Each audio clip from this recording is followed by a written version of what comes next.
Gigantes Podcast. Baloncesto hablado.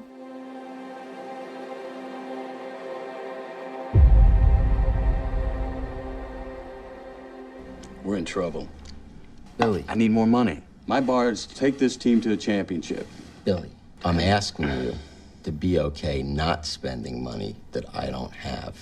And I'm asking you to take a deep breath, shake off the loss, get back in a room with your guys, and figure out how to find replacements for the guys we lost.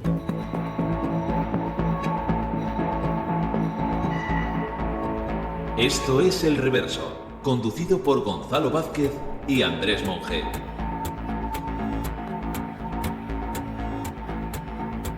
Buenas noches, Andrés. Muy buenas. En alguna otra edición hemos arrancado diciendo que toda temporada presenta imprevistos y sorpresas. Y que cuando hablamos de sorpresas, parece que lo hagamos de subidones, estallidos, de equipos, de jugadores que, por cierto, pueden darse en cualquier momento. Sí. De hecho, llevamos 2 años con una gran importancia del deadline.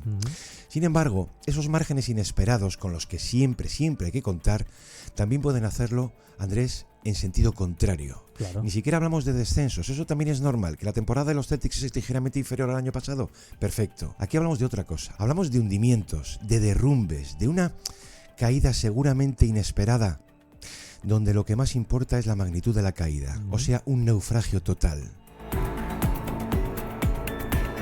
Este año nos está dando ejemplos muy extremos de infortunio o de incompetencia, que también hay bastante de daño infligido. Claro. Aquí, por ejemplo, no cabrían los Suns, al modo en que los vimos la pasada semana, no del todo porque son un caso como más estirado en el tiempo, más gradual.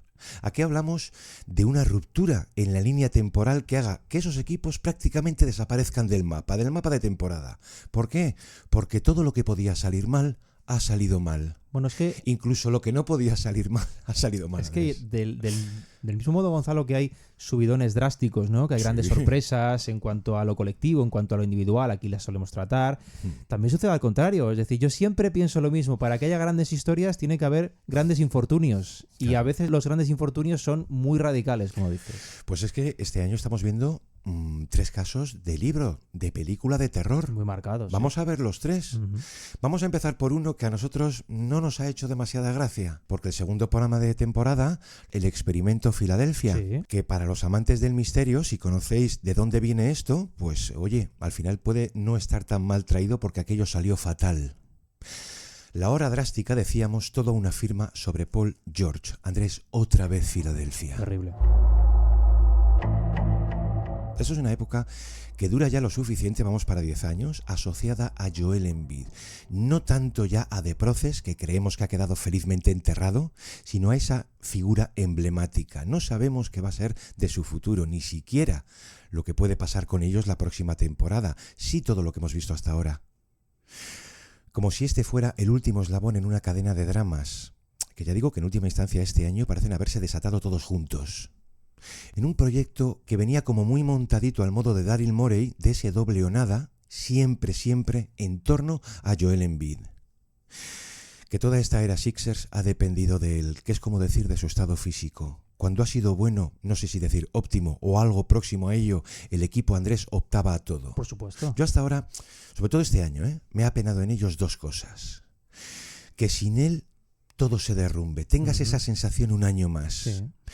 Y en segundo lugar, su cuerpo, Andrés. Su cuerpo ha sido a la vez su poder y su condena. Ha sido la constante de su carrera, de los Sixers de la última década. Pero de todos los años de carrera, este ha podido ser el peor o el más desolador de todos. Absolutamente, Gonzalo. Fíjate cómo vuela el tiempo, porque se va olvidando con el paso de las temporadas, pero desde que fue elegido en el draft Joel Embiid, hablamos de 2014, han pasado 11 años ya. Sí, sí. 11 años, pero en ese tramo, y esto vale para contextualizar de inicio, en ese tramo de 11 años, Joel Embiid ha jugado el 50% de los partidos. Terrible. De forma exacta. En 5 de esos 11 años ha disputado menos de 40 partidos en fase regular, incluyendo los 2 primeros años que pasa en blanco. Y los 2 últimos, porque de inicio y de final viene lo peor, Gonzalo. En los 2 últimos acumula 58 encuentros. A la hora de hablar de Joel Embiid, de su dimensión histórica, de su legado, eso es tristemente básico. Su disponibilidad ha sido la que ha sido, y eso no ha cambiado. Otro tema es qué ha pasado cuando sí ha estado disponible, Claro. Gonzalo. De esas 6 temporadas de 11, digo, en las que ha superado los 40 partidos, En 5 de ellas ha sido elegido uno de los 2 mejores quintetos de la liga. Y en 3 de ellas ha estado en el top 2 del MVP, ganando una vez. Es decir, cuando ha podido jugar, cuando ha estado disponible, Joel Embiid ha sido un factor absolutamente diferencial, un jugador de superélite. ¿Qué ha propiciado esto, Gonzalo? Pues de forma indirecta o directa, según se quiera ver, que Filadelfia ha sido un equipo de élite, en gran medida por tenerle a él. De hecho, para muestra un solo dato, Gonzalo, en las últimas 4 campañas de la NBA, si no contásemos esta, el récord de los Sixers con Embiid en pista en fase regular ha sido de 158-66, o lo que es lo mismo, Tremendo. por encima del 70% de victorias. Lo que ocurre es que esos 3 puntos que estoy comentando, disponibilidad, rendimiento individual y nivel colectivo, tristemente son inseparables, Gonzalo, y es el cóctel, un cóctel perverso en su caso, lo que hay que considerar. Aquí la tragedia es que esta vez incluso esa ecuación se ha venido abajo. Porque que ha jugado 19 partidos. ¿Para qué? Para perder 11. Esto es lo que no habíamos visto. Eso es. No en un Embiid, digamos, maduro. Eso es. Él debuta tarde, aquel 12 de noviembre, cuando el equipo está ya 2-7. Iba a hacerlo ante los Knicks. Digo debuta como si no lo hace. Aquel jugador que se queda en un 2 de 11. Un Embiid que estaba hecho unos zorros. ¿Qué es lo que hemos visto estos 3 meses?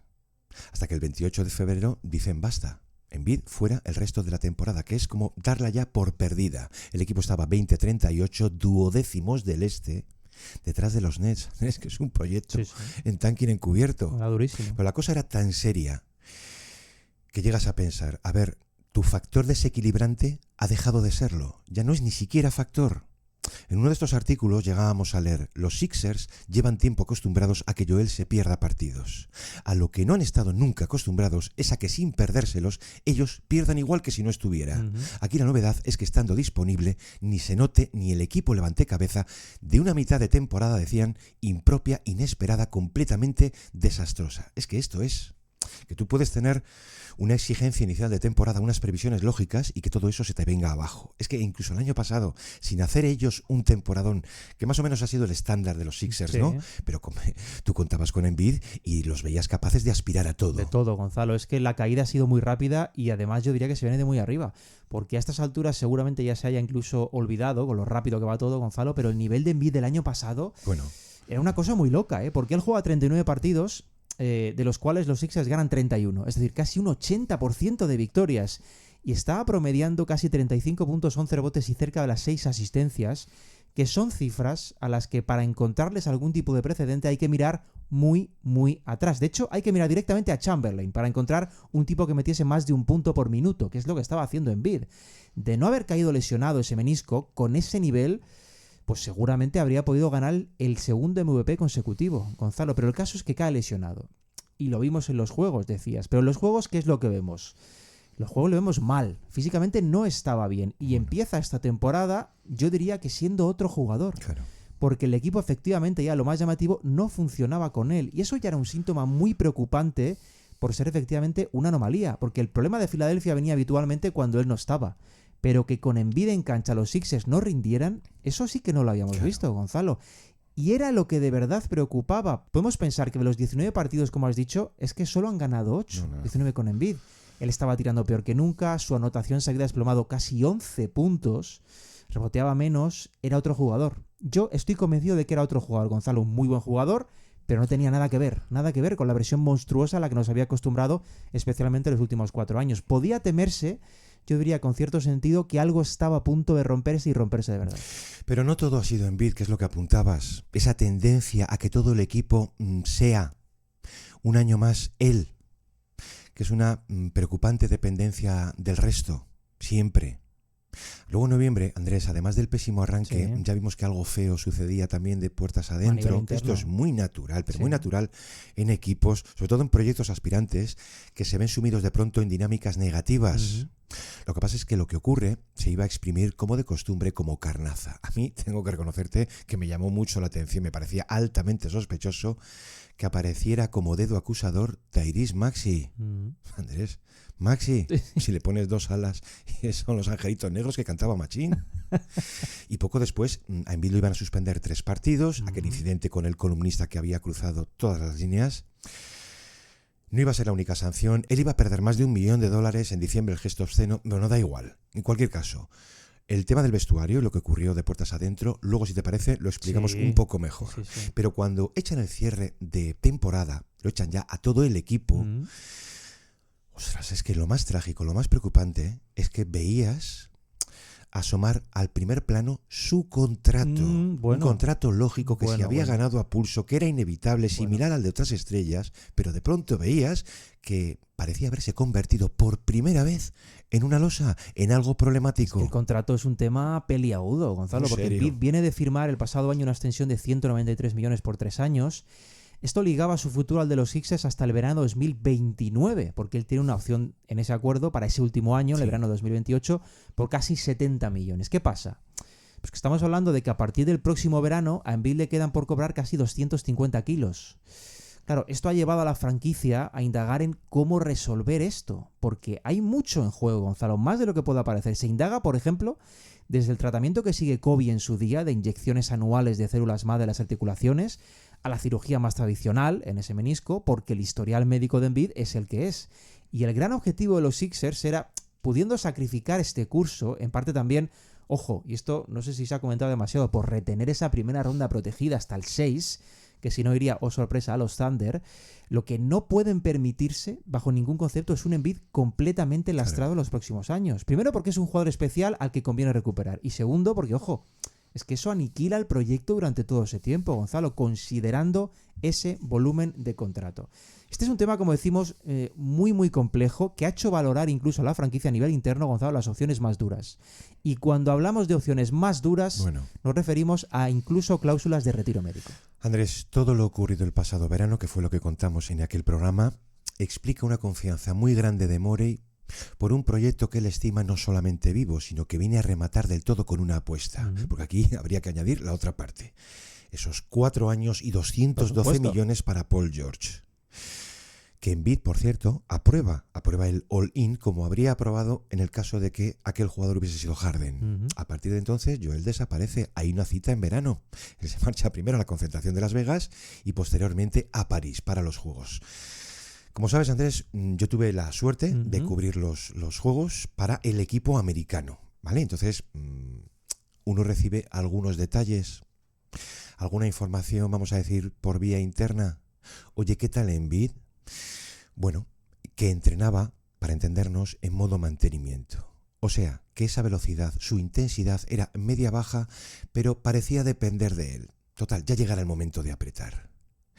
Lo que aquí sorprende es que todo el recelo médico que hubo con Kawhi, que lo mandan para casa, y tiene que llamar de urgencia, Andrés, a un Derrick White que estaba de vacaciones, ese recelo del equipo médico no lo hubo con Embiid. Es cierto que hubo exámenes con él, pero vamos a decir que más bien superficiales. No le detectan nada extraño. Y luego también, esto ya es juicio de Steve Kerr, pero la posición que ocupaba Kawhi era más delicada o más crítica que la que podía ocupar un Joel Embiid, que permíteme, yo quiero juego interior en baloncesto FIBA, tengo a Adebayo, Davis y Embiid y tengo el mejor trío del mundo. Y déjame decirte, Gonzalo, que no es solo que no le detectaran nada, sino seguramente que no querían detectárselo. Bueno, no querían y él tampoco. Entonces el estado de forma de Embiid era, vamos a decir, malo, pero la coartada era alguna dejadez, que parecía depender de una voluntad personal de ponerle más intensidad.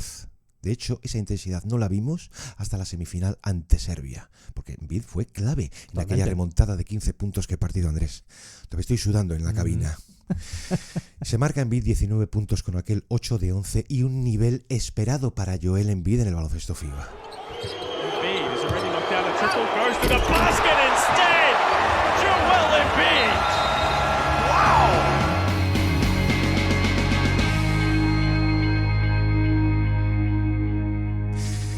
Morey estaba viendo aquello, parte de la gerencia de Filadelfia también.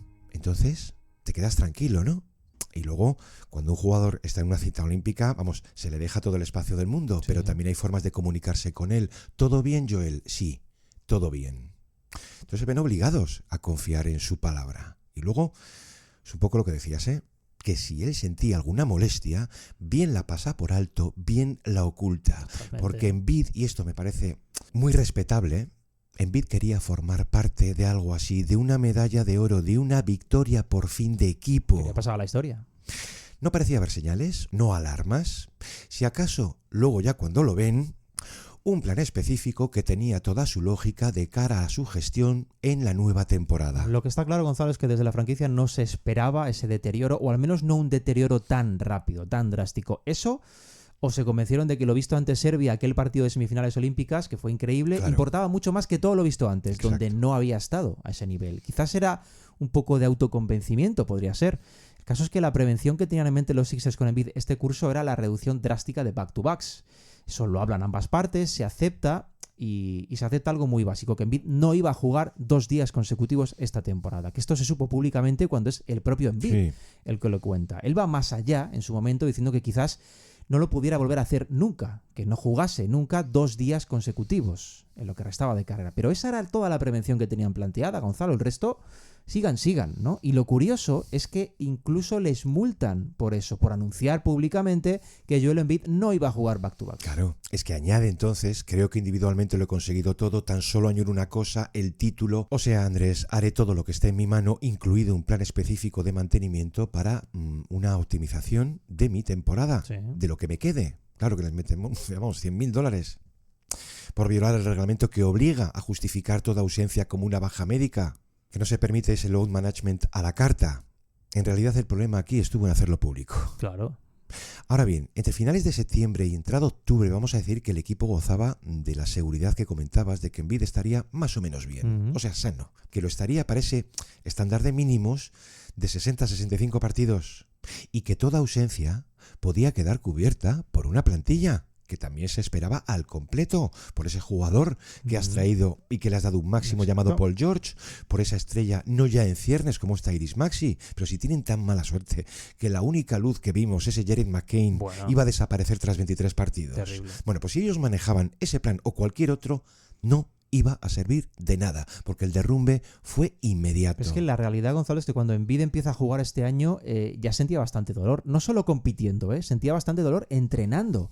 Porque él se comienza a perder sesiones, las señales ya empiezan a ser nada buenas. Sí. Desde la franquicia yo insisto que quizás a modo de autoconvencimiento no consideraban que la situación fuera tan preocupante como en realidad era, porque explicaban que no era recurrente, ¿no? Que no sentía dolor cada día, era periódicamente. Pero Gonzalo, no deja de ser un síntoma que algo suceda periódicamente, algo pasa. Resultado, otra vez pruebas, otra vez resonancias, han perdido la cuenta ya de las resonancias que le han hecho a Joel Embiid, y la situación, que es lo trágico de verdad, iba reafirmando la mala pinta que parecía tener todo, porque tú le veías en pista, que al final es la prueba del algodón, te dabas cuenta, Gonzalo, de que algo chirriaba de verdad, porque yo recuerdo verle y pensar que ese no era Embiid, que ese no era el Embiid que habíamos conocido, y eso era grave. Trágico, decías. Trágico es no llegar, Andrés, a ninguna conclusión. Eso es parte del problema, sino el principal. Vamos a ver, los primeros 21 partidos del equipo, Sí. ¿cuántos iba a jugar él? 4. Eso es una alarma roja. Si el registro de los Sixers hubiese sido algo más o menos digno, no habríamos visto parte de lo que hemos visto, ni siquiera urgencias. Pero como había días que no sufría ningún dolor, que entrenaba con normalidad, él jugaba. Lo iba a hacer infiltrado, porque poco antes del partido, vamos a poner unas 2 horas, la rodilla estaba hinchada. Luego Nurse tenía que dar la cara. Es que recordamos a mucho beat writer repitiendo aquello de, a ver, todas las respuestas del cuerpo técnico, sea Nurse, son vagas, confusas, Exacto, insuficientes. exacto. O sea, lo que llegamos a ver tanto tiempo con un Kawhi. Que esto era cosa del equipo médico. Y Nurse tampoco podía aclarar más porque no sabía más. Bueno, él llega a parar, si recuerdas, Gonzalo, a inicios del mes de enero, se está unas 4 semanas fuera, vuelve con un gran partido, él se marca un triple doble de 29 puntos ante los Mavs, tiene una serie de buenos partidos, después en Detroit, en Milwaukee, ante Toronto, y ahí se acaba todo. Porque los 2 últimos encuentros que juega este año en casa, ante Boston y Brooklyn, yo creo que ya había llegado al límite. Era como si hubiera podido dar su última bocanada de aire en sus 4 partidos anteriores, y ahí se hubiese quedado vacío, pero vacío por completo. Él está mal contra Boston, y yo diría que muy mal contra Brooklyn. Claro, eso contrastaba, Gonzalo, con según qué imágenes iban filtrando. De Embiid, por ejemplo, yo recuerdo vídeos en redes virales de Embiid dándolo todo en entrenamiento, sudando, que volvían a aparecerme lo mismo de antes. Señales de la franquicia para hacer ver que no todo estaba tan mal. Autoconvencimiento. Bueno, pues no solo estaba mal, estaba peor. Porque tras ese partido ante los Nets, el 22 de febrero, en el que él se quedan 14 puntos en 32 minutos, es decir, una sombra absoluta de lo que era, Embiid ya no ha vuelto a jugar. El dolor era demasiado grande y a sus allegados ya reconocía, pues oye, que temía otra operación. Gonzalo, que temía estar muchos meses de baja. De hecho, esto en primera instancia lo cuenta Lisa Salters el 9 de febrero, mucho antes. Sí. Las sensaciones de Embiid, digo, él todavía iba a jugar algunos partidos más, pero lo haría ya con ese temor, porque ¿quién va a conocer mejor su cuerpo que él? ¿Y quién va a conocer mejor que no iba a aguantar, Gonzalo? Y de ahí esos temores. Hasta no darlo todo por perdido. ¿Sabes qué es lo peor en casos así, tan extremos? Que el equipo médico no se ponga de acuerdo. Y esto podría contarse por 3 vías. Porque una parte entiende que puede jugar. Oye, no pasa nada, vamos a infiltrarle. Puede jugar infiltrado, pero ¿hasta cuándo? Bueno, eso es gravísimo. Otra parte dice, es mejor parar y aplicarle una cirugía. Y una tercera aterradora que dice, es que ya con cirugías puede que no valgan, que el problema no es tan sencillo, que esto puede ser mucho más complejo. Claro, cuando a Embiid le trasladan a Andrés todo esto, o sea, ninguna claridad, ningún acuerdo, solo un mar de dudas, él se pone nervioso. Es cuando decide hablar en privado con el dueño, con Josh Harris. Lo iba a hacer a finales de febrero. Porque empiezas a ver en riesgo demasiadas cosas. Empiezas a ver como nunca en riesgo tu propio futuro, tu supervivencia. Es que es lo que había pasado hace una década, ¿te acuerdas? Cuando no sabían si iba a poder jugar. Había olvidado todo aquello. Entonces es cuando suplica a Harris que por favor todo el personal bajo su mando se pusiera de acuerdo en qué hacer, que hubiera una conclusión, la que fuese, que se le hicieran llegar, porque él se ponía, de hecho se ha puesto en manos de la organización. Absolutamente. Es que la situación ya era límite, Gonzalo, porque la de Brooklyn que hemos contado era la 7ª derrota seguida de Filadelfia, estaban en caída libre, y tras ese partido en el que él firma un 4-13, ya se toma la decisión de parar de forma definitiva. La franquicia emite un comunicado días después, reconociendo lo que parecía pues absolutamente inevitable, que no estaba en condiciones de jugar. Y entonces no se comenta nada más sobre cuáles eran los siguientes pasos. Faltaba esa reunión que estabas diciendo, porque la franquicia internamente estaba evaluando opciones, lo que hemos comentado antes, sin saber qué elegir, Gonzalo, porque el drama más absoluto ya estaba servido. Había mucho analista entonces que venía a decir algo así como que el problema es que el camino a tomar, lo que hay por delante, es muy oscuro. Es que esa es la clave. Está lleno de incertidumbre, que no hay ninguna garantía de que las lesiones que arrastran esa especie de rodilla maldita tengan alguna solución. O sea, Andrés, que el año que viene podamos estar igual. Es que ese es el drama. Ese es el drama cuando además la otra estrella, o sea, Paul George, por lo que también has hipotecado el proyecto, ha tenido también un guión parecido. Sí. O sea, su habitual montón y reguero de problemas físicos, rodilla, dedo, ingle, tobillo, que lo ha asumido en la nada más absoluta. Por la temporada de George Es terrible. ha sido para poner, vamos, un asterisco, no, terrible. 500. Además, con George, Andrés, no valía el término medio. Ese término medio a veces enervante en Paul George, que veías partidos en los Clippers de 6 de 18. Hemos ganado. Oye, bien, George, 6 de 18. Hemos perdido. Es decir, esa línea tibia en él. Solo habría valido un término medio en el caso de que hubiésemos visto a Embiid a pleno rendimiento, un Embiid dominante, un registro positivo del equipo. El cuerpo médico a George le puede decir en ese caso, no pasa nada con tus bajas, vamos a dejarte listo de cara a playoffs. Tómatelo con calma. Ha sido mucho peor. Es decir, que los Sixers han vivido, además, una réplica de Embiid. Pues está en la misma situación. Y como no hay ninguna esperanza clara o una solución, que esto puede ser crónico y sin un final a corto, medio o largo plazo, ha llegado a asomar lo que mencionabas antes, el peor escenario de todos. El peor. Retirada forzosa. Esto es acudir a una cláusula del convenio, el llamado retiro médico, que liberaría al equipo de una parte, digamos, de su contrato. Esto, para entendernos, Andrés, esto lo tiene que avalar un examen médico independiente o varios, que en el peor caso certificara una incapacidad permanente. Vamos, no tenemos ni idea, ojalá no, que este sea el desenlace. Déjame añadir que esa es una decisión puramente empresarial Desde para ahorrar luego, dinero. Pero vamos, esa es la peor de todas. Claro. Solo conocemos la situación actual, que toda medida a tomar, ahí sí, vaya a estar de acuerdo el jugador. Mira, Embiid dijo, y esto era interesante, yo creo, que a veces es preciso tomar decisiones duras, decisiones difíciles para esperar un futuro mejor. Y yo creo que esto lo decía porque él quería seguir jugando, pero la realidad le pasaba por encima, no podía seguir jugando. El tema aquí es hasta qué punto esas decisiones difíciles pueden ir más allá, Gonzalo, con un Embiid que acaba de cumplir 31 años. Porque eso es lo aterrador, por los Sixers, pero sobre todo por el propio Joel Embiid, porque nosotros lo que deseamos es ver a Embiid en pista, pero ojo, ver a Embiid siendo él. Eso es lo que de verdad queremos. Que 31 años. Es que uno recuerda aquella fotografía a primeros de julio, que colgaba en Instagram Daryl Morey, aquella foto tras la firma de George. Es que era el éxito del verano. El grupo suyo. haciendo piña, exultantes todos. Estaba Morey, estaba George con la camiseta de Iverson, estaba Harris, el dueño, Elton Brand, su asistente Peter Dinwiddie, por estar estaba hasta Julius Erving. Es una foto que creo que podéis ver, pues la tenía Morey, la última vez que entré la tenía fijada todavía en lo alto de su perfil. Claro, ¿qué ilustraba aquella imagen? Pues era el inicio de una gran apuesta, el añadido de Paul George para el objetivo del título, pero si vimos mucho artículo diciendo que ellos, los Sixers, habían sido los ganadores de la off-season. Totalmente, es que era así.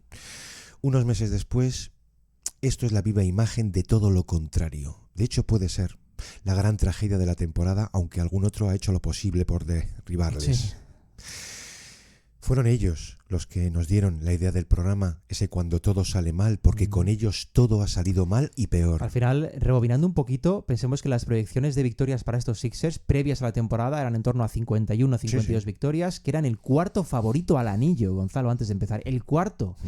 Pero efectivamente todo ha salido mal. Es que todo lo que ha podido salir de verdad mal lo ha hecho. No solo la baja de Embiid, los problemas de George. Todo se empieza a torcer muy rápido, Gonzalo, porque recuerda aquellas declaraciones de Embiid a finales de noviembre. Claro, el equipo entonces estaba 3-14, diciendo que él había hecho mucho por la ciudad como para que ésta le tratara así. Estaba enfadado de verdad. De hecho, lo paga, con un periodista, lo contabas días después, a pesar de que él cruzara varias líneas. La liga le suspende 3 partidos. Él es fruto de ataques en alguna reunión interna. Se filtra públicamente lo de Maxi denunciando que siempre llegaba tarde. La situación era trágica, Gonzalo, porque toda la esperanza se había esfumado rapidísimo. De hecho, fíjate, y me gusta que lo recuerdes porque se ha olvidado por completo también, la única nota positiva de Filadelfia en los primeros meses era Jared McCain. Total. ¿Y qué le pasa? Lesión para toda la temporada. Y la química, Gonzalo, ¿dónde estaba la química? Es que no tenía solución. Por incidir un poco, que hemos dicho antes, y explicar aquello de la... Es que aquí es donde podemos aportar algún valor. Aquella reunión interna del equipo tras perder en Miami, esto fue el 18 de noviembre. Sí. Déjame contar que la víspera Embiid cae enfermo, que es una de estas etiquetas repentinas que vemos en la injury list que dicen illness. Y esto, Andrés, lo abarca todo. Entonces por la mañana Embiid se iba a ausentar del shoot-around, de la sesión de tiro, y en el reporte de activos-inactivos, ¿qué veíamos en él? Doubtful, o sea que era duda. El partido era a las 7:30 de la tarde, pocas horas antes. Embiid comunica al cuerpo técnico que sí, que va a jugar, que quiere jugar, que está disponible. Claro, el equipo médico,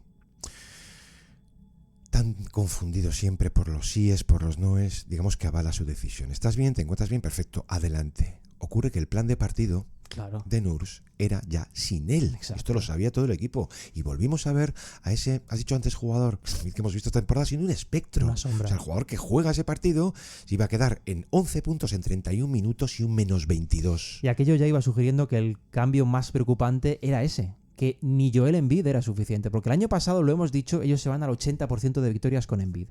Cuando ellos arrancan mal, incluso teniéndole a él disponible esta temporada, ya sabes que la cosa pinta mal. Y Maxi estaba empoderado también por su nuevo contrato, por tener que tirar en solitario de un carro en el que teóricamente iban a estar 2 piezas más, y no estaban. Y Maxi le dice ciertas cosas que tenía que decirle a Embiid en esa reunión tras perder en Miami, que se prolonga, por cierto, durante más de 1 hora, porque esperaba un poquito más de liderazgo al menos. Y aquellas palabras de Maxi, Gonzalo, que en absoluto son con mala intención, aquellas palabras que no eran nada personal, Embiid las recibe muy mal.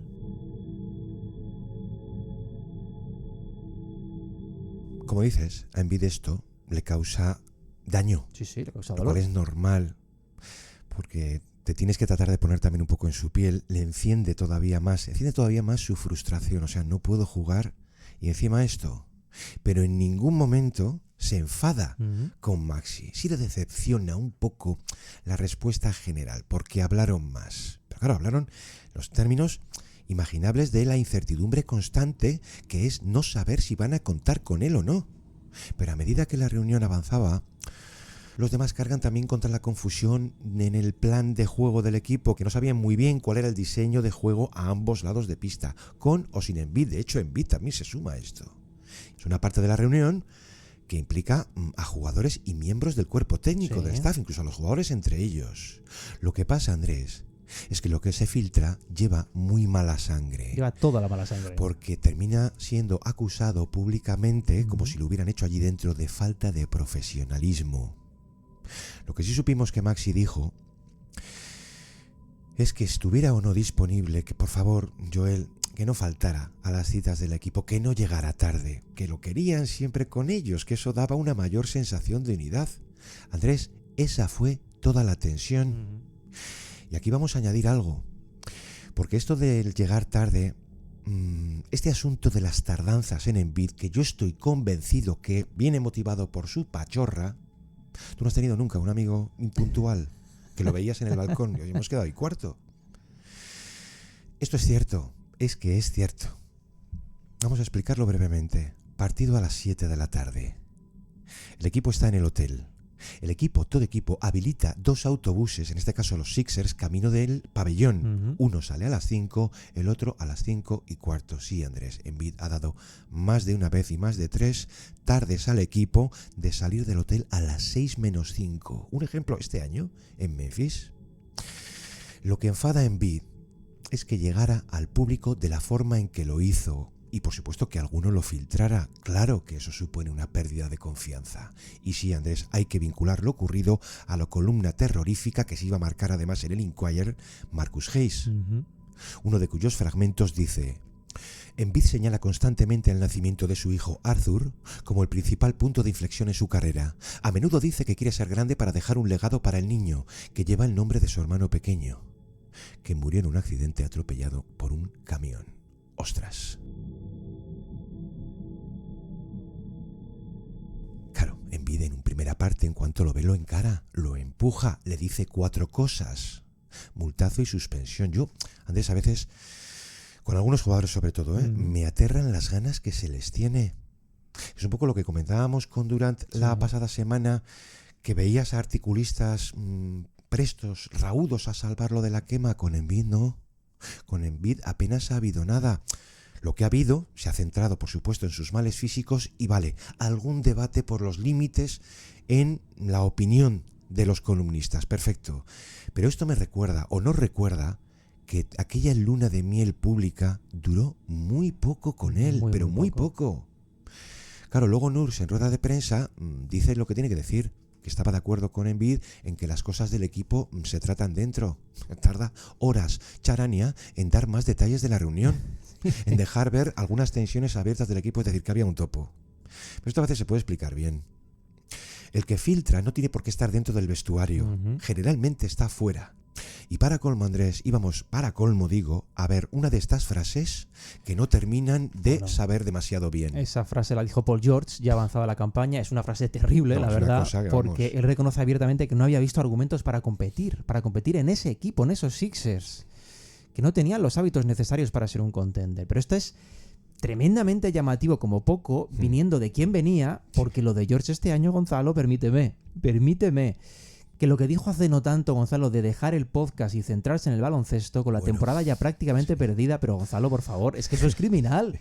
¿Cómo puede hacer esa declaración pública? En el fondo, esa confesión de George, que puede afectar a muchas partes también, es el fiel reflejo de lo que ha acabado siendo Filadelfia, una franquicia que tras firmar el verano soñado para ellos, que lo fue, no ha sido capaz de hacer un equipo, de unir piezas, de tomar buenas decisiones. Todo se ha ido de madre, todo. También con el factor azar en su contra, en según qué casos, por supuesto, pero todo se ha descontrolado hasta la peor situación imaginable. ¿La peor cuál es, Gonzalo? La de un contender que jamás ha llegado a serlo, que ha quedado para luchar las últimas semanas de la regular por proteger un pick 6 del draft. Un contender que acaba luchando por proteger un pick 6 del draft, Gonzalo. Sí. Esa es la realidad y es durísima. No sé yo sobre George esto, qué oportunidad ha perdido de reivindicarse, de hacer valer ese contrato, esa apuesta por él. Es cierto que ha padecido sus habituales problemas físicos, pero cuando no los ha tenido tampoco hemos visto nada. Y luego, permíteme, hay que decirlo también, el papel de Nick Nurse este año ha sido verdaderamente decepcionante. Y esto te lo pueden contar perfectamente los aficionados duros del equipo, que no han jugado a nada, hubiera o no bajas. Es decir, aquí hablamos de un derrumbe, aunque solamente sea este año, pero un derrumbe totalmente deportivo. ¿Quieres ganar el partido? ¿Quieres llevarte el título? Suscríbete a Gigantes. Actualidad, historia, Liga Endesa, competiciones FEB, básquet femenino, NBA, jugadores, leyendas, los mejores artículos y reportajes, el mejor baloncesto en la mejor revista. Suscríbete a Gigantes. Recibe en tu casa cada mes la revista. Entra en gigantes.com/tienda y aprovecha nuestras ofertas. Gigantes, el baloncesto en tus manos.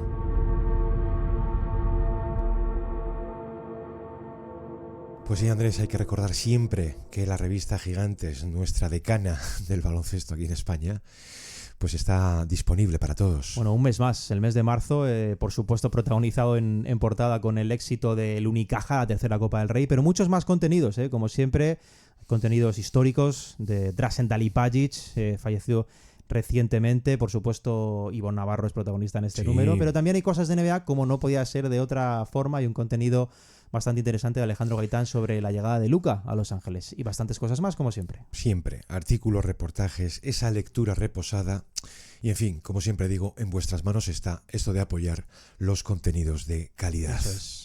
Andrés, vamos con un segundo caso, no sé hasta qué punto parecido. Por un lado sí, porque hemos visto una enfermería repentina, sucesiva en esto de caer todos, y por otro no, porque aquí no hay esa dependencia salvaje de un solo jugador. Vamos a detenernos unos minutos en los Pelicans, en lo ocurrido con ellos. Vamos a ver. De entrada venían de una campaña de 49 victorias, que era su mejor en los últimos 16 años. Y con un techo, cuando te toca el primer equipo del oeste, o sea, los Thunder, juegas sin Zion en esa primera eliminatoria que tenemos un 4-0. Un Zion que había disputado 70 partidos, pero que en el momento decisivo del año pues no estaba disponible. ¿Qué hemos visto unos meses después? O sea, este año cogemos un rango de partidos, los 34 primeros ellos pierden 29. Esto es muy serio, hasta el punto de que, estadísticamente hablando, o sea, en términos de expectativa prevista y rendimiento real, podríamos estar ante una brecha histórica. Bueno, estuvimos indagando en un estudio estadístico de Neil Payne que nos gustó mucho, porque trataba de explicar el nivel de decepción, que es algo bastante subjetivo, a través precisamente de la estadística del wins above replacement de los jugadores, es decir, su producción real en contraposición a la producción esperada de esos jugadores. Bueno, ese estudio revelaba, por resumir y no abrumar demasiado con datos, que ese inicio de curso de los Pelicans que contabas, Gonzalo, 5-29, suponía una proyección de decepción, es decir, de rendir por debajo de lo esperado, calibre top 3 para mal en la historia. Solo superados por dos equipos, Gonzalo, los Grizzlies del pasado año, que fueron masacrados por las lesiones, de hecho fue la peor campaña de la historia en cualquier franquicia en cuanto a bajas por lesión, y superados en el puesto número 1 por los Spurs del 97, el año efectivamente de la lesión de David Robinson. Pero ese dato era terrorífico para intentar explicar el volumen de decepción, Gonzalo, siendo la decepción, insistimos, algo totalmente subjetivo, pero de acuerdo a los datos era una tragedia histórica. Vamos a reivindicar lo que decíamos en la entradilla. Aquí de lo que se trata es de la magnitud de la caída. Exacto. Ese es el ejemplo perfecto. Porque además a los Pelicans, cuando los hemos ido tocando, Andrés, ¿qué veníamos a acordar? Nos encantaba su diseño de plantilla moderno. Este era el año de hacerse valer de un salto en ese oeste siempre más abierto de lo que creemos. Esa pareja que forman Herb Jones y Trey Murphy, les añades a la bestia, a Zion, a esperar Lozano un año más, y luego un dúo anotador con el que arrancan como Ingram y McCollum, esa especie de combo alerizado en DeJounte Murray, Don José Alvarado y Javonte Green, o Jordan Hawkins y un interior martillo que venía a sumarse como novato llamado Ian Missy. Un equipo muy profundo. Un mes después se iba a venir todo abajo. De hecho, Michael Pina les dedicaba un piezón en ese sentido en The Ringer, por esto que decimos. Decía que toda la estructura este año estaba pensada para potenciar sus fortalezas, que podía faltarles tamaño, perfecto, pero tú puedes concebirlos sanos, agresivos, con esa circulación que tanto gusta a Green, su defensa de ayudas, motivados. Es un equipo que se notaba muchísimo, porque si el atletismo cuando lo motivas, pues tienes el equipo que hemos llegado a ver en alguna ocasión. ¿Te permite soñar? Escribió esto Andrés cuando el equipo iba 5-18 y dice, ahora mismo son últimos en prácticamente toda estadística de equipo que importe. Dice, con permiso de los Sixers, presentan ahora mismo la situación más sombría de la liga. Luego no se complicaba demasiado porque a partir de ahí iniciaba pues un desfile, un listado de bajas de toda la rotación primaria. De hecho dice que los dos jugadores que habían compartido hasta entonces más tiempo de pista para hacernos una idea, Es demoledor eso. era Javonte Green y el novato Missy. Fíjate. Eran 322 minutos y se comen un rating de menos 16. Bueno, vamos a hacer una cronología rápida de este desastre, Gonzalo, sobre todo para poner un poco en situación eventos clave de esta caída. Esto yo creo que podría considerarse que empieza ya en verano, cuando las negociaciones por la extensión de Brandon Ingram se van complicando, no hay acuerdo, Sí. y pasan dos cosas. Una, que él publica un post, Ingram digo, en redes sociales, un tanto particular, Sí. y dos, que días después de aquello él no aparece en una sesión voluntaria a la que sí va el resto de jugadores. Es decir, que oye, es voluntario, pero si van todos, pues es un detallito, ¿no? Y aquí empezamos efectivamente con la maldición habitual de los Pelicans, que son las lesiones, porque simplemente en octubre y noviembre, es que ni siquiera hay que llegar ni a Navidad, todo se derrumba, Gonzalo. Mira, antes del inicio de la temporada, se lesiona Trey Murphy, lesión muscular, un mes fuera. El día del estreno, Gonzalo, la mayor novedad del roster de Dejounte Murray se rompe la mano. Una semana después ya habían caído también Herbert Jones y CJ McCollum. No estábamos ni en noviembre y el equipo ya estaba totalmente desmontado. Y quedaba lo peor. Que iba a caer Zion por inercia. Claro. Dice, no voy a ser menos. 9 de noviembre, Andrés, baja indefinida. Eso que siempre vemos de pantorrilla, fuera 2 meses. Ya está. Pero 3 días después de aquella caída, por solidarizarse también Alvarado, tiene la misma lesión en la pierna. Se iba a perder 23 partidos. Es decir, de una atacada, los Pelicans pierden a Zion, Murray, Jones, McCollum, Ingram, Murphy, Alvarado, más restos, porque no todos los jugadores iban a estar disponibles, caso de Jordan Hawkins. Es decir, esto es perder un equipo entero en menos de un mes de competición. Y ves como resultado, por ejemplo, un 19 de noviembre, ellos no tenían un solo base disponible, que es cuando pierden por 41 puntos en Dallas, que era la segunda de 9 derrotas seguidas. Nosotros perfectamente podíamos haberles competido entonces. Y el 1 de diciembre en el Madison suman a duras penas 28 puntos al descanso. Son puntos muy Andrés, bajos, cuando tienes más de 60 partidos por delante, en medio de una catástrofe así, en medio de algo en ruinas, es muy duro, ¿eh? Yo muchas veces reconozco que me alucina ver público en las gradas. ¿Que hay más cosas? Seguro. ¿Sabes quién fue el mejor defensor de aquel mes de noviembre? Un tal Dyson Daniels. Que, bueno, habrá que decir que entró en verano en el traspaso por Murray. Vaya baúl has abierto Es ahí. que esta es una organización modesta, pequeña, que acometer un gasto para ponerse 2 kilos por encima del lujo es un hito. Pero pasado algún tiempo, ya no hay mucho más que decir porque a Ingram finalmente lo colocaron. Zion, como no, ha causado baja.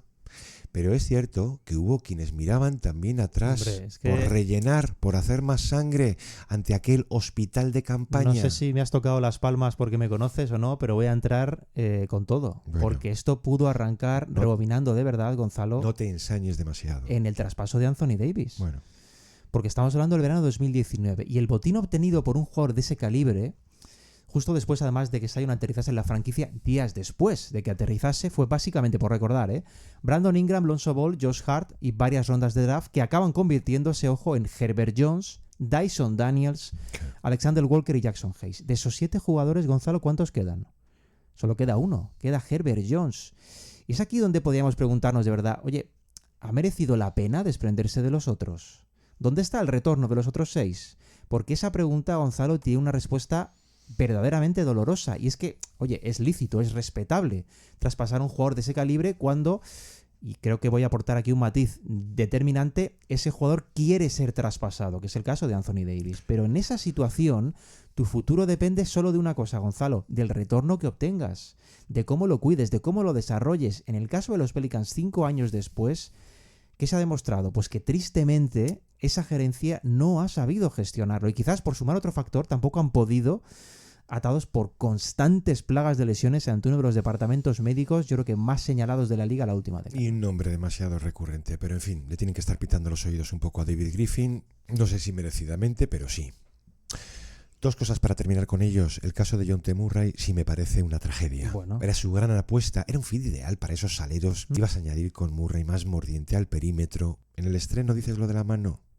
Arranca la temporada con esa lesión. 17 partidos se pierde. Vuelve y se rompe el Aquiles. Terrible. Y luego Zion. Andrés, Zion, tú lo ves es tantas veces cuando hemos dicho, lo ves jugar, lo ves a su nivel. Decía Antonio Daniels el otro día, cuando termina el partido ante los Clippers y se marca un triple doble, se viene arriba un poco diciendo que en torno a los 70 partidos que él estaría en la conversación por el MVP. A mí no me basta eso, me basta el detalle de que yo estoy convencido de que estaríamos hablando de un All-NBA. Totalmente. En cualquiera de los tres equipos. Totalmente. Eso por descontado.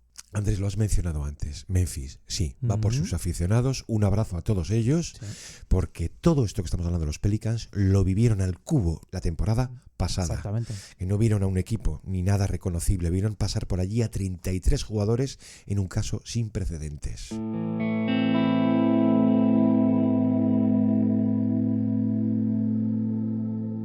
Vamos con un tercero y vamos a terminar con ello. Vamos a terminar, Andrés, con una película de terror, con una de las 7 plagas de Egipto, o mejor dicho, de Dallas. Y esto no está mal traído, el asunto bíblico, porque llegamos a ver una fotografía, cuando a todos se les había echado encima, o caído. Una fotografía aérea. Publicaba el canal Newswire. Cuando veíamos a la ciudad de Dallas, en realidad era el norte de Texas, bajo una tormenta de arena. Tremendo. Y eso, verdaderamente aquello sí que parecía una maldición, una plaga, un apocalipsis. Andrés, tú diseñas un guión por lo ocurrido, hablo de ficción, ¿eh? No te lo crees. Parece que el tema de los Mavericks puede estar trillado. Nosotros, de hecho, el primer tercio de programa que dedicamos a Redick, porque todo aquello le había caído del cielo, pues abordamos el asunto del traspaso de Luka y un poco parte de lo que pensábamos que había perpetrado la gerencia. Pero es que todo lo ocurrido este año con Dallas entra ya directamente en los anales de la infamia, donde hay una parte de maldición y otra de daño autoinfligido.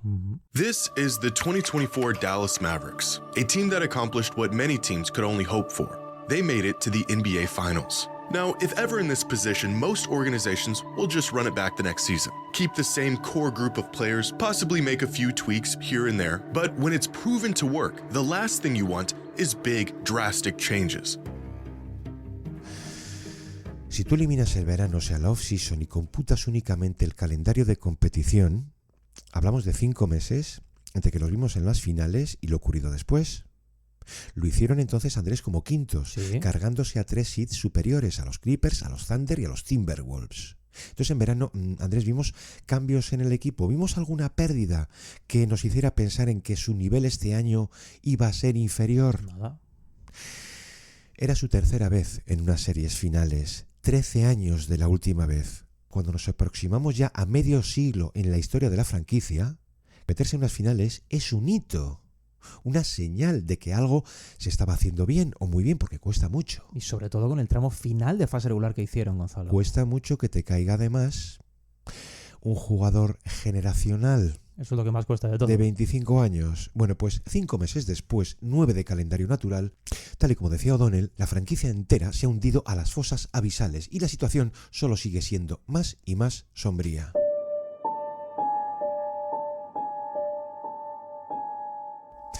Andrés, en la cobertura de actualidad, que Dallas ha venido ocupando una sección propia, según pasaban los días, que cada pieza escrita quedaba desactualizada a las pocas horas, porque no contaba con el siguiente revés, iban a uno por noche, a veces más. Y luego, claro, si algún titular se repetía ya por inercia, que era unánime, es algo así como que Harrison, sí señores, se ha cargado a los Mavs. De hecho es que se ha hablado mucho del traspaso que ha sido catalogado por muchas voces en distintos ámbitos como quizás el peor traspaso de la historia de la liga, pero es que van pasando las semanas y sigue dando de a qué hablar, Gonzalo, porque el agujero se va agrandando de los Mavs. Es que mientras los Lakers han ido rápidamente para arriba, metiéndose en esa lucha por la segunda plaza del oeste, los Mavs iban cayendo en paralelo sin piedad por circunstancias de nivel físico, porque no es ya la lesión de Davis en el estreno, es que el curso de Dallas, las aspiraciones este mismo año, que era uno de los pilares de un movimiento claramente cortoplacista. Bueno, esas aspiraciones quedan sepultadas cuando Kyrie Irving sufre esa lesión de cruzado ante Sacramento. Sí. Claro, viendo la acción, yo recuerdo la reacción del jugador, te asustas. Pero al día siguiente, tras las pruebas médicas, llega la confirmación de la lesión, que es una baja de muy larga duración. Y eso ya, Gonzalo, simplemente eso cortocircuita cualquier opción de Dallas este año. A una edad difícil, además, ¿no? Pero es cierto que vimos aquello de que las 6 semanas anteriores lideraba Kyrie la NBA en minutos, en torno a 39 minutos por partido. Jason Kidd, por supuesto, sale a negar la mayor, sale a negar que ese fuera el motivo de la lesión. Andrés, qué incómoda siempre. Sí. Qué incómoda siempre esa relación entre minutaje y lesión seria. Qué incómodo asumirlo. Voy a dejarlo en incómoda y no en otros términos, ¿vale? Porque esto ocurrió también con D'Antoni cuando Kobe se rompe el Aquiles. Claro. Aquella noche, el partido ante los Kings, tú ves que todo, o sea, el equipo se deshace. Sí, Ves aquel 16-0. Aquello era la viva imagen de la tragedia, de la impotencia, cuando veíamos además en los graderíos una desbandada general. Es que ya no quedaba nada a lo que agarrarse. Bueno, y esa lesión de Kyrie, aunque luego pues, han seguido pasando más cosas, esa lesión de Kyrie es el punto y aparte definitivo, porque él era un pilar en las aspiraciones a corto plazo del equipo. Y ahora no es solo que no le puedas tener en ese tramo, como pueda pasar con Davis, sino que estás puesto a una recuperación de muchos meses, Gonzalo. Sí. Una recuperación que, entre otras cosas, compromete ¿qué? Pues la próxima temporada. Es que no es esta, es la siguiente. Es que no hay que olvidar ese detalle. La lesión de Irving no solo mata este curso, compromete mucho el que viene. Y claro, Irving la próxima temporada la va a acabar con 34 años. Anthony Davis la va a acabar con 33. Si este movimiento, como parece, ha buscado claramente una ventana de título de 2-3 años, Claro. ¿qué estamos contando, Gonzalo? Es que a Dallas se le ha ido uno y se le ha comprometido seriamente el segundo. Vamos a dejar claro que del aluvión posterior de lesiones que íbamos a ver sería absurdo culpar a Nico Harrison, ¿vale? Sí, O sea, claro. hasta ahí. Pero es imposible no hacerlo con la decisión que actúa de algún modo como detonante de todo lo que iba a venir después. Sobre todo del precio, de ese retorno incomprensible, que es lo que denunciaba Mark Cuban, calificando el retorno como insuficiente. The Mavs are going to trade Luka, that's one thing. Just get a better deal. No disrespect to Anthony Davis, but, get 3, 4 unprotected number ones and Anthony Davis and Max Christie. This would be a different conversation. Y también es posible hacerlo con la pieza principal del intercambio, Anthony Davis. Vamos a ver, ¿hasta qué punto podemos sorprendernos de lo ocurrido? ¿Que había un punto de infortunio? Sí. ¿Que había 3 de ser Anthony Davis? Puede que también. Pues la defensa ultranza de Harrison de su decisión pudo durar en torno a 15-20 minutos de crono de partido, que fue aquella noche del estreno ante los Rockets, sí, y victoria y partidazo de Anthony Davis, sobre todo en la primera parte, 26 puntos, 16 rebotes, 7 asistencias, 3 tapones en 31 minutos, motivadísimo, lo cual era entendible. Davis on the post-up, this time Eason, another good defender. Davis scores! Impactful performance so far for Anthony Davis. Thompson gambled going after it, and to the basket, Davis putback jam. And how is that for a first 4 minutes and 26 seconds in a Maverick? ¿Llegabas a creer aquella noche en un escenario posible del vamos a por el título? Yo recuerdo una newsletter en True Hoop que venía a titular algo así como apostamos a que los Mavericks terminaran por encima de los Lakers. Hasta que cae lesionado. Y además, uno de estos males siempre indefinidos en el abductor. Mira, yo nunca he visto más cantidad de memes, en fin, que no dejan de ser más que viñetas gráficas, ¿vale? Hasta aburrirse, ¿no? Pero reconozco que uno sí me sacó la sonrisa, que es aquel que decía The Anthony Davis Experience, y decía primer cuarto, este tipo es terrible, ¿eh? Este tipo es irreal. Segundo cuarto, mejor jugador de la historia. Tercer cuarto, bueno, puede que no. Último cuarto, en el vestuario. Es que la cosa terminó siendo tan seria que cuando empiezan a caer todos como moscas, claro, Charani a través de Rich Paul, es cuando desliza la opción de que Anthony Davis no volviera este año. Esto es cosa, ya digo, de Rich Paul, que decía esto durante el fin de semana, por ir aclarando cosas. 99.9% of the time, I'm going to know what's going on. The one time I didn't was the one time we all didn't, per se, know what was going on. It was a shock to everybody. Who was in it was a shock. I'm glad I didn't know. And I'm glad that whoever else didn't know, because it probably wouldn't have happened if you did know. Me gustó que dijera que no tenía nadie más que enterarse. Por supuesto, si es que primero que se enterase, aquello se venía abajo. Como estás estafando a alguien.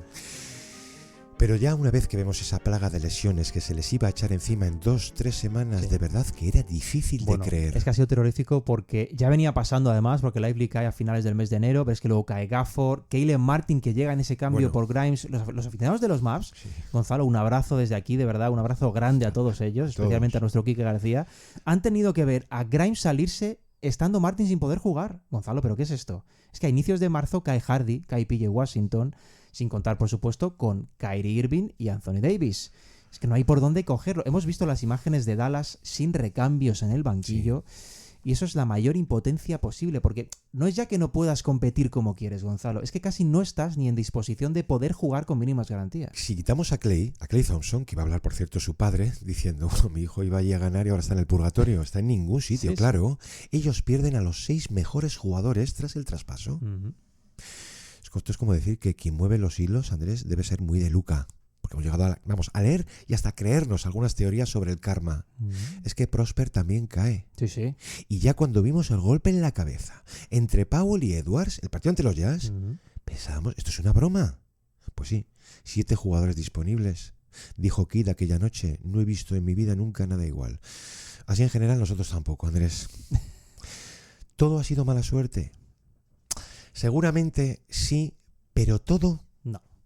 Vamos a ver, cuando tú mueves a Quentin Grimes por Caleb Martin, es que yo recuerdo una noche, aquel partido ante los Lakers, cuando ves a Grimes hacer un 23-9-6, cuando venías viendo que encajaba, sí. Joder, yo recuerdo, ¿no? Pues un mensaje reconociendo las cosas, de que todo lo que Johnny Bryant le pedía en Nueva York y no pudo hacer, que ampliara su ataque, que sacara el base que lleva dentro, lo estaba haciendo en Dallas, ahí, sí, porque la defensa la lleva en el lote, y que me alegraba por él. Había encontrado un hogar. Bueno, pues tampoco. Llega a Filadelfia y empezamos a ver en Grimes partidos de 30, 25, 30, 29, 35 y 44 puntos máximo de carrera. Bueno, Grimes es traspasado a Filadelfia a cambio de un Caleb Martin que hay que decir que ya llevaba un tiempo de baja, con problemas en la cadera. Sí. Y yo entiendo, bajo los planes de la gerencia, que pues podía entrar en ese plan cortoplacista. Pero la realidad, Gonzalo, es que Grimes estaba jugando bien. Es que Grimes estaba jugando bien en Dallas. Y directamente, ¿qué pasa en Filadelfia? Es que explota. En un mes, has dejado algunos datos. En un mes él tiene 4 partidos de al menos 30 puntos. En un mes, ¿eh? Se va a los 44 en un encuentro que, para colmo de los colmos, es televisado a nivel nacional en Estados Unidos contra Golden State. 44, ¿eh? Eso fue otro golpe más para Dallas. Y es que hay que poner en perspectiva un dato que a mí me parece muy importante en este movimiento, Gonzalo, y las aspiraciones cortoplacistas que lo dirigen. Porque si no las tienes aquí, estás muerto. El dato es el siguiente. Los Mavs no tienen el control de ninguna de sus primeras rondas en de 2027 y 2030. Es decir, o ganas ahora o cuidado con lo que te puede pasar en el futuro. Porque no es cuestión de apuntar a ese futuro ahora, especialmente porque los aficionados de los Mavs ya tienen bastante con lo que tienen, pero sí de recalcar la negligencia que se ha podido cometer a la hora de ejecutar un movimiento, Gonzalo, que en caso de no salir bien y no premiarte con un anillo en un plazo de, pongamos, 3 años, claro, a cambio de sacrificar los 4 o 5 siguientes, no es ya el hecho de que te pueda salir mal, es que si te sale mal, si no ganas ese título, puede que simplemente volver a levantarte, competitivamente hablando, vaya a llevar mucho, mucho tiempo, porque no tienes elecciones de draft para comenzar a hacerlo. ¿Vas a empezar a tenerlas cuándo? ¿En 2031? Claro. ¿Empezar a tenerlas? Esto es un tema muy serio. Es que imagina que tuviéramos dudas de que todo esto pudiera salirles bien, de que tenía un sentido ese movimiento cortoplacista de ir, por ejemplo, este año a por el anillo y el que viene, vamos a decir, ¿no?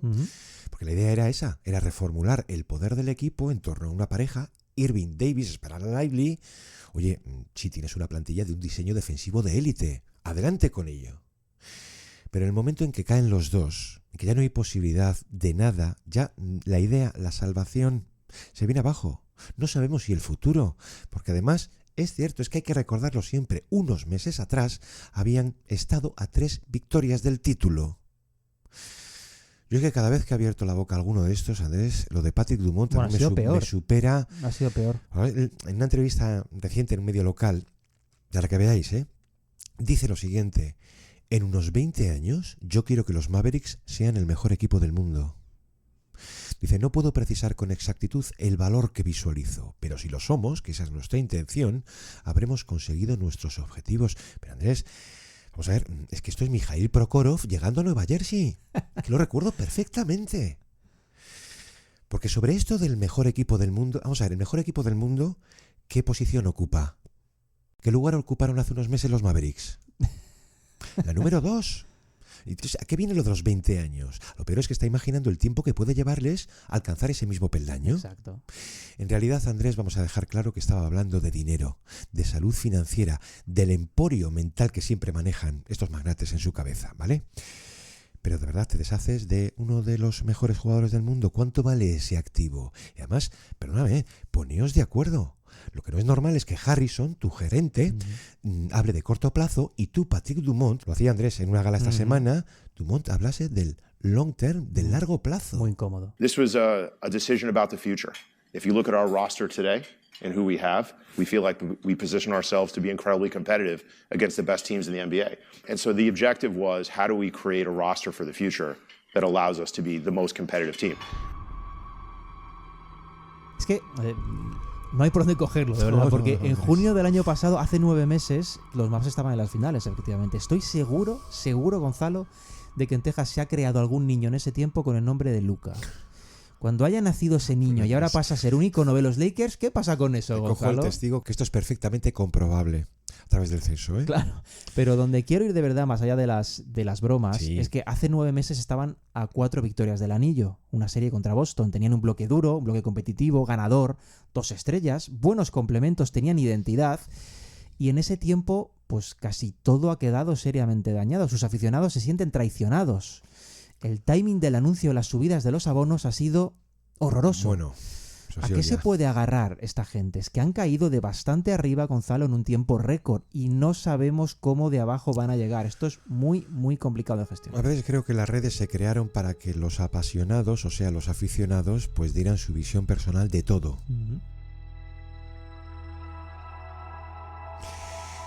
Pero esa visión personal a veces puede resultar brillante. En el caso, por ejemplo, de Josh Bow, en The Magazine, hablaba como un aficionado, es decir, se sale, él te reconoce y dice, perdonad, voy a aparcar el periodista, va a salir el aficionado largo que llevo siendo a este equipo, cuando dice aquello de que si lo peor podía estar aún por venir. Y escribe entonces algo que está lleno de lógica. Dice, uno de los grandes beneficios de contar con una joven estrella, una estrella de verdad, es ganar más opciones, más salidas, más oportunidades. Incluso en el caso de que ese jugador caiga un año, se lesione, siempre llegará la próxima temporada, la próxima vez, y otra la siguiente, y otra más, en una especie de ciclo natural. Dice, es como una esperanza que brota eternamente cuando te ha caído un jugador así. Porque además ya había demostrado saber levantarse tras los tropiezos y llevar al equipo a cotas más altas y más cercanas a la gloria.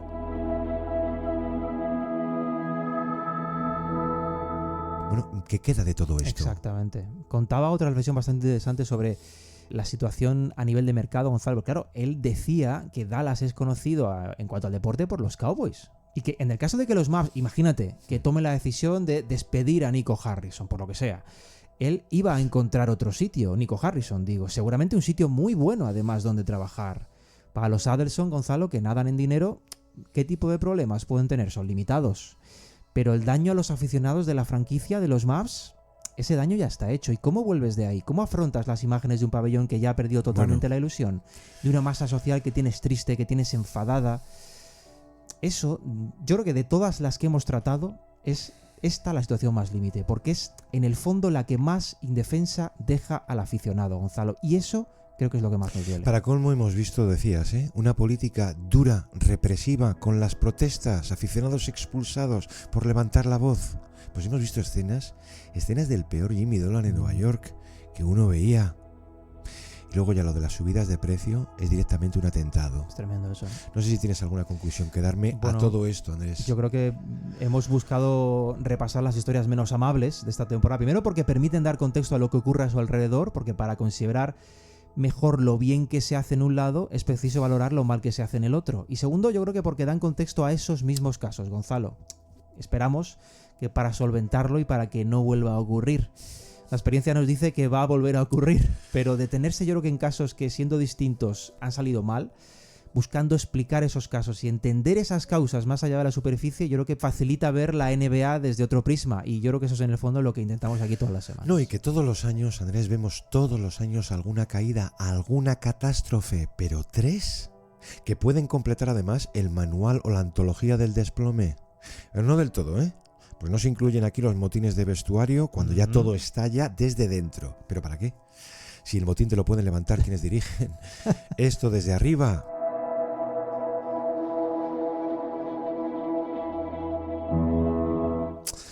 Pues estos han sido nuestros 3 grandes casos por infortunios y también incompetencias. Y ya cuando se juntan las dos, mal asunto. Andrés, no es tu caso, afortunadamente. Muchas gracias. Un placer. Una semana más, como a todos vosotros, por estar al otro lado. Nos escuchamos aquí en El Reverso el próximo lunes. Un abrazo. Hasta entonces.